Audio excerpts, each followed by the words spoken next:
अब आप सोच रहे हो कि ये सब का सिगरेट से क्या लेना देना, इसका लेना देना है। जब आप पूरा वीडियो सुन लोगे तो आपको लगेगा कि मुझे इसको शेयर करना चाहिए, और इस वीडियो को मुझे पता था, मैंने आपको बता दिया। अब आपकी ज़िम्मेदारी है कि आप इस वीडियो को शेयर करो, आगे लोगों को बताओ। मैंने तो अपनी ज़िम्मेदारी पूरी कर दी है। अस्सलामुअलैकुम, वेलकम बैक टू हलाल एक्सपेरिमेंट्स। आज की इस वीडियो में हम लोग क्या देखने वाले हैं? आज जिस वीडियो के बारे में हम लोग बात करने वाले हैं वैसा तो कुछ उसमें है नहीं देखने लायक, जैसे कि आप देख सकते हो यहाँ चल भी रही है। लेकिन जब आप इसके पीछे की हकीकत समझोगे तो आपको समझ में आएगा कि आखिर ये कितनी ज़रूरी बात है हमें समझना कि ये क्यों हो रहा है।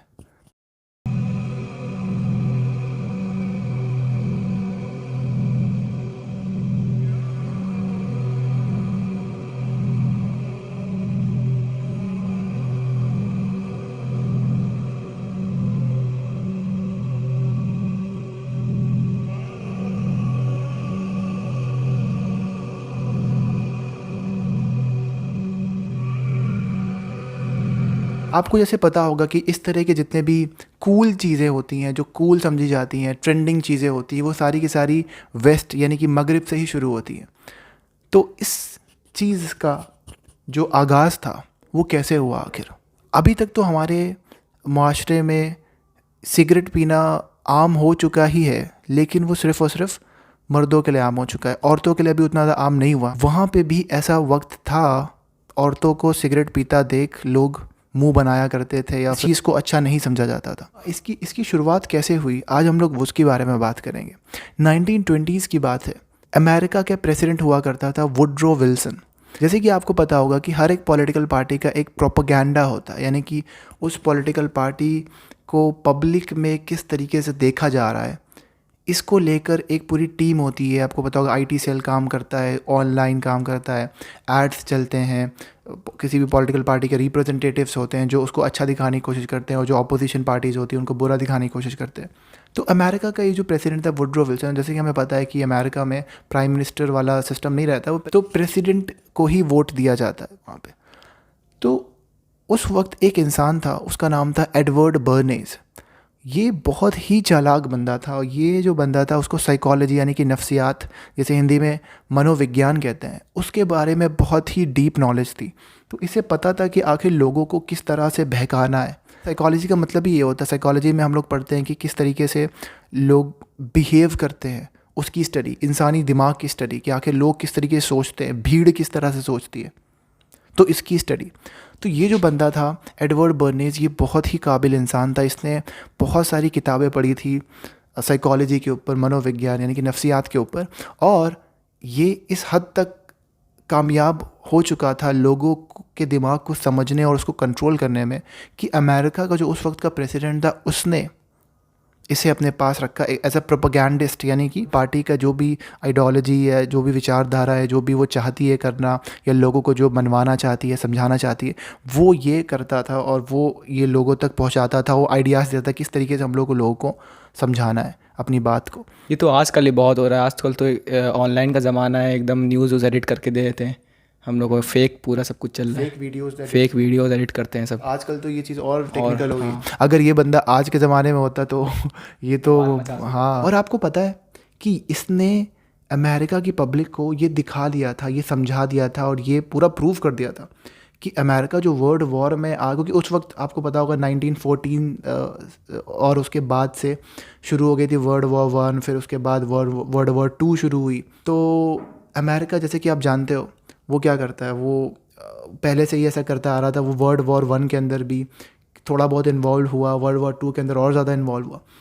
तो अमेरिका की पब्लिक को ये दिखाना था कि इतना ज़्यादा जो पैसा हमारा जा रहा है, अमेरिका के कॉमन लोगों का टैक्सेस के थ्रू जो जा रहा है, जो अमेरिका का जो प्रेसिडेंट है वो उसका गलत इस्तेमाल नहीं कर रहा है। वो क्या कर रहा है कि वो जो दूसरी कंट्रीज वहाँ पे डेमोक्रेसी फैला रहा है, यानी लोगों को लग रहा था कि हमारा देश दूसरी कंट्रीज़ में डेमोक्रेसी यानी कि जमहूरियत यानी कि प्रजातंत्र फैला रहा है। तो एक सेंस ऑफ प्राइड, यानी कि एक लोगों के अंदर वो आ रहा था, प्राउड फील हो रहे थे लोग। मतलब ऐसा होता है ना, नेशनलिज्म भड़काते हैं ये जो पॉलिटिशियंस होते हैं, सबसे बेहतरीन टूल होता है इनके पास नेशनलिज्म और रिलीजन, ये चीज़ें पैट्रियोटिक फील करवाते हैं। पैट्रियोटिज्म तो अच्छी चीज़ होती है, नेशनलिज्म एक नेगेटिव वर्ड होता है। नेशनलिज्म और पैट्रियटिज्म के बीच में फ़र्क होता है, जिसके बारे में हम लोग दूसरे वीडियो में बात करेंगे। अमेरिका तो आज भी ऐसा कर रहा है, जो मीडियसी जो कंट्रीज़ हैं वहाँ जाता है तेल के नाम पे और वहाँ के लोगों को क्या कहते हैं डेमोक्रेसी फैलाता है वहाँ पे। हाँ, वो तेल के चक्कर में जाता है, असल में तो वो तेल का ही मामला होता है, लेकिन ये रीज़न देता है कि वहाँ पे डेमोक्रेसी नहीं है, जमहूरियत नहीं है, तो हम लोग वहाँ पे लोगों को तानाशाही से आज़ाद कराने के लिए जा रहे हैं, और असल में तो पीछे उसके मोटिव तेल ही होता है। तो वो तब भी ऐसे ही कर रहा था।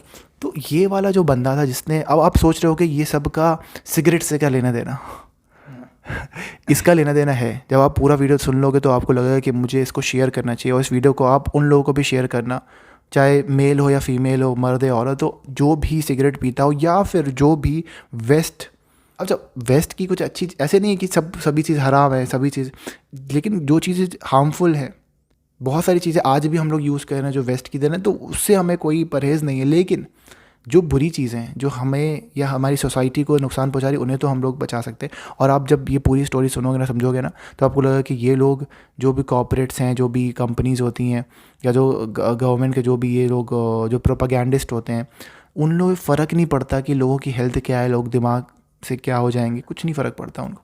तो हुआ क्या कि धीरे धीरे जब इसकी पॉपुलैरिटी बढ़ती गई, जब गवर्नमेंट्स में इतना अच्छा ये काम करता गया, तो इसको अमेरिका की एक बहुत बड़ी तंबाकू यानी कि टोबैको की कंपनी में इसको एज अ पीआर एजेंट रख लिया गया। असल में पीआर जो पब्लिक रिलेशंस वर्ड, ये जो टर्म है, वो उसने ही, एडवर्ड बर्नेज ने ही बनाया है। इसने इन तंबाकू की कंपनी को पता है क्या बताया? आपको पता होगा वेस्ट में औरतों की पॉपुलेशन मर्दों से ज़्यादा है।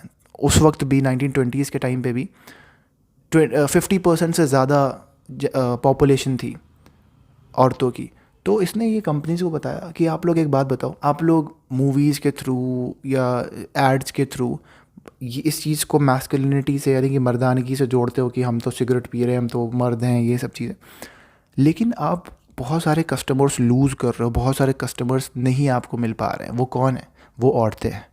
अच्छा, उस वक्त तक, जैसे आज इंडिया, पाकिस्तान और बाकी जो इधर वाली कंट्रीज़, जिन्हें थर्ड वर्ल्ड कंट्रीज़ कहा जाता है, एशियन कंट्रीज़ ज़्यादातर, वहाँ पे आज भी इसको एक अच्छी चीज़ नहीं समझी जाती है कि अगर पब्लिकली, जैसे अभी शुरू में हमने आप लोग को वीडियो दिखाया था, ये अच्छी चीज़ नहीं समझी जाती। उस वक्त भी ऐसा था अमेरिका के साथ, वहाँ पे भी ऐसी चीज़ समझी नहीं आती। हर एक सोसाइटी डिसेंट होती है शुरू में, धीरे धीरे उसको कुछ कंपनीज़ या कोई और इदारे या कोई ऑर्गेनाइजेशन धीरे धीरे अपने ज़ाती मफाद के चक्कर में उसको धीरे धीरे ख़राब करती जाती है। तो वो यहाँ पे भी ऐसे हुआ। उस वक्त अमेरिका में औरतों का पब्लिकली या टीवी पर सिगरेट पीना ये बहुत ही ख़राब समझा जाता था।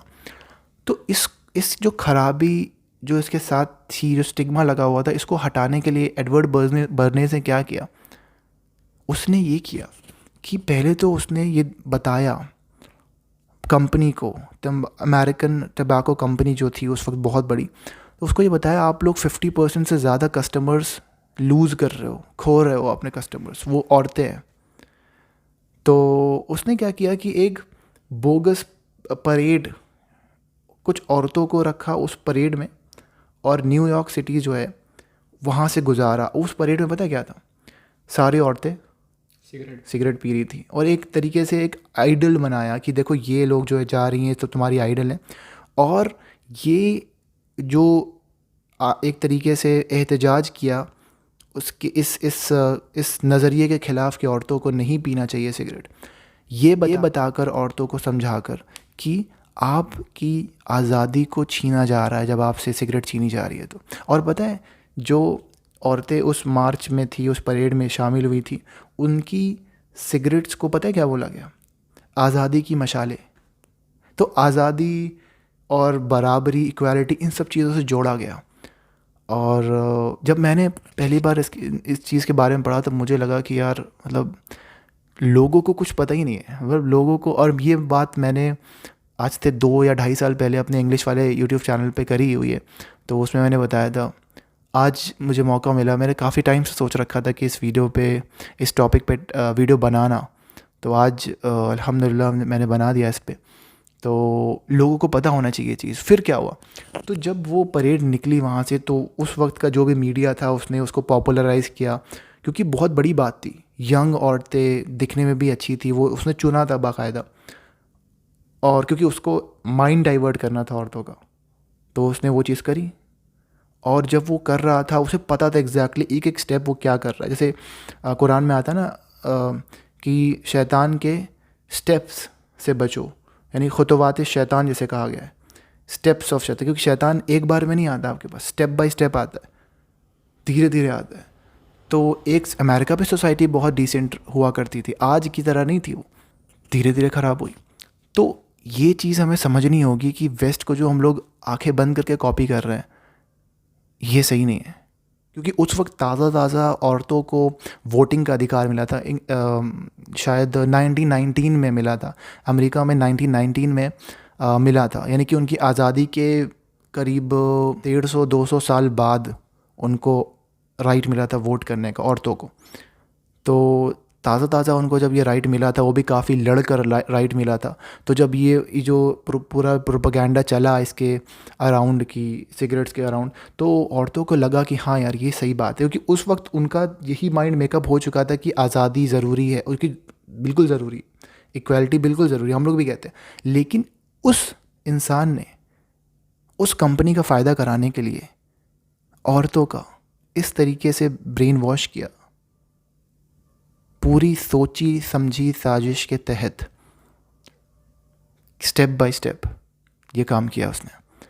तो इक्वालिटी, डेमोक्रेसी, ये सब चीज़ें जो उस वक्त चल रही थी बहुत ज़्यादा, आज भी दूसरे फॉर्म्स में चल रही हैं, तो इनका फ़ायदा उठाया, लिबर्टी, ये सब बातों का।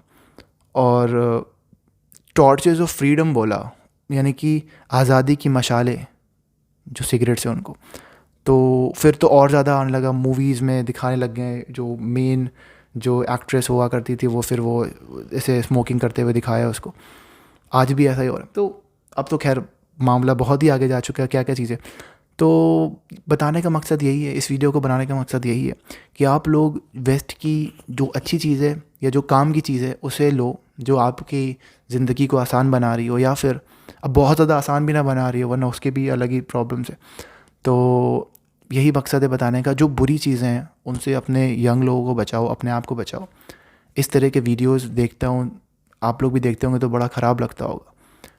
तो मैंने तो अपना जो मुझे पता था मैंने आपको बता दिया। अब आपकी ज़िम्मेदारी है कि आप इस वीडियो को शेयर करो, आगे लोगों को बताओ। मैंने तो अपनी ज़िम्मेदारी पूरी कर दी है।